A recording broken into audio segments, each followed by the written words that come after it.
Hello everyone, તો આજે નીકળી જઈએ છીએ આપણે પાલકા તીર્થ જવા માટે. તો પાલકા તીર્થ એકદમ સોમનાથથી નજીક છે, માત્ર ને માત્ર 3 કિલોમીટરના અંતરે પાલકા તીર્થ આવેલ છે.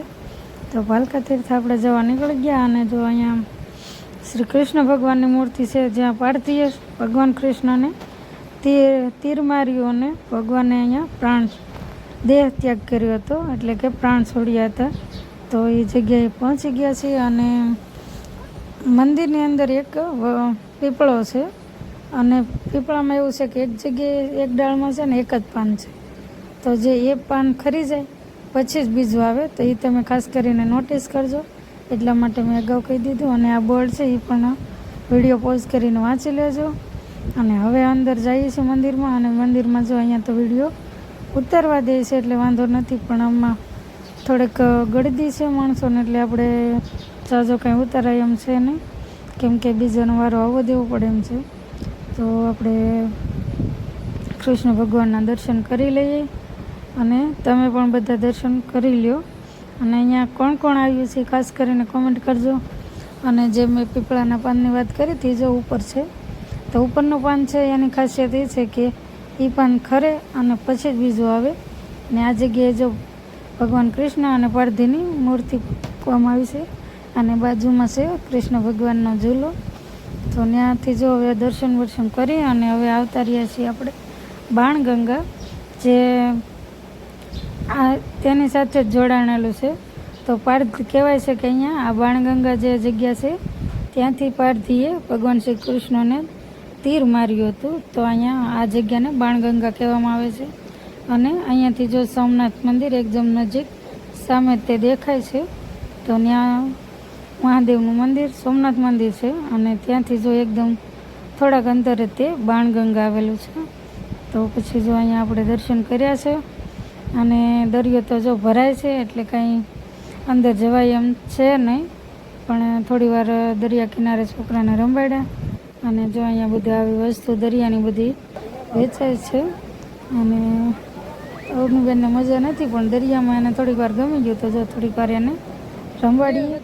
અને હવે પછી જો ઘરે જવાનું થાય કે એમ કંઈ ખાસ ખબર નથી, પણ હવે બપોરનો ટાઈમ થઈ ગયો છે જમવાનો, તો હવે પછી જમી કરવી અને જોઈએ ટાઈમ રહી તો હજી એકાદી જગ્યાએ જઈશું. હવે જમ્યા પછી ખબર પડે.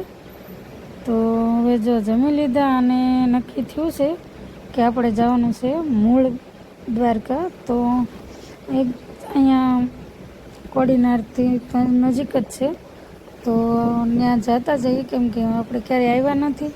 પણ અમુક વિડીયોને એવું જોયું હતું કે મૂળ દ્વારકા છે એ પણ કૃષ્ણ ભગવાન ત્યાં પહેલી વાર ત્યાં ઉતર્યા હતા અને ભગવાન શ્રી કૃષ્ણના ત્યાં વસવાટ પણ કરેલો છે. તો એ લોકવાયકા છે. તો પછી આપણે ત્યાં પણ દર્શન કરતા જઈએ, કેમ કે ભગવાન શ્રી કૃષ્ણના પાવન શરણો જે જગ્યાએ પડ્યા હોય તો આપણે એના દર્શન કરવા પણ જરૂરી છે. કેમ કે આ દ્વારકા જવાનું તો કાંઈ આ વખતે કાંઈ પ્લાન ન બન્યો. હવે જોઈએ દ્વારકા તો ભગવાનનો આદેશ હશે ત્યારે જઈશું, પણ અહીંયા આપણે મૂળ દ્વારકા જતા જઈએ. અને જો અહીંયા ખોડિયાર માતાજી અને હરસિદ્ધિ માતાજીના 2 મંદિર છે, અને ઉપર જતા કૃષ્ણ ભગવાનનું મંદિર છે. પણ પહેલાં આપણે અહીંયા દર્શન કરી લઈએ. તો જો અહીંયા ખોડિયાર માતાનું મંદિર છે અને એકદમ દરિયા કિનારો છે. દરિયા કિનારે અત્યારે થોડોક બપોરનો ટાઈમ છે એટલે થોડોક તડકો છે, બાકી તો જો દરિયા કિનારે રમવાની પણ મજા આવે એવું છે. અને મોટો આ જગ્યા પણ જો એકદમ જાજી બધી છે. અને જો અહીંયાથી આપણે ઉપર જઈએ ત્યાં મંદિર છે દ્વારકાધીશનું, અને કહેવાય છે કે 5000 વર્ષ જૂનું છે. અને જો અહીંયા પહેલાં તો ભગવાન શિવનું મંદિર છે, આ પહેલું છે એ. તો ભગવાન શિવના પણ દર્શન કરી લઈએ અને પછી આપણે જઈશું દ્વારકાધીશના દર્શન કરવા માટે. તો પહેલાં બધા ભગવાન શિવના દર્શન કરી લો.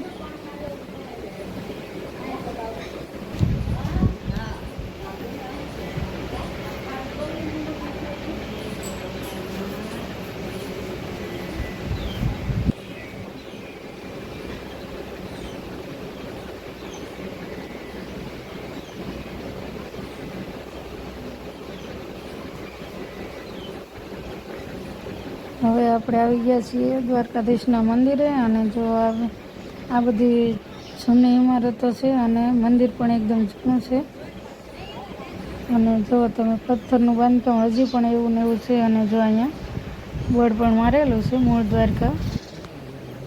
તો દ્વારકાધીશના દર્શન કરી લઈએ. અને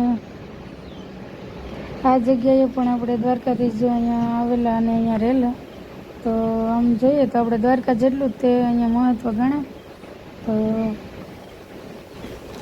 દ્વારકાધીશના દર્શન કરી લીધા છે. અને જો મંદિર પણ એકદમ હજી પણ આમ કેટલા વર્ષ જૂનું છે, પણ તોય હજી જો સારી એવી કન્ડિશનમાં છે.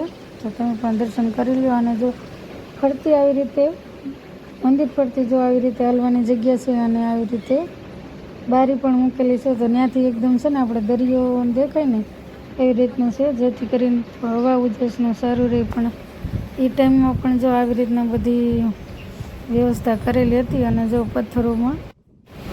હાલો, તો આપણે જો આ વિડીયો અહીંયા જ પૂરો કરશું. અને તમે બધા મૂળ દ્વારકા કોણ કોણ આવી ખાસ કરીને કોમેન્ટ કરજો. અને હવે આપણે આ યાત્રા પણ અહીંયા પૂરી થાય છે. અને 2 દિવસ જો બહુ મજા કરી અને બહુ મજા આવી ગઈ. અને કોણ કોણ અહીંયા આવી ગઈ ખાસ કરીને કોમેન્ટ કરજો, કેમ કે હું તો મૂળ દ્વારકા આવી પણ નહોતી અને મેં તો ક્યારેય આમ બહુ જાણ્યું પણ નહોતું. તો આ વિડીયો કેવો લાગ્યો ખાસ કરીને કોમેન્ટ કરજો. અને મળશું હવે નવા વિડીયો સાથે. ત્યાં સુધી આવજો. જય દ્વારકાધીશ, જય સોમનાથ મહાદેવ, જય જય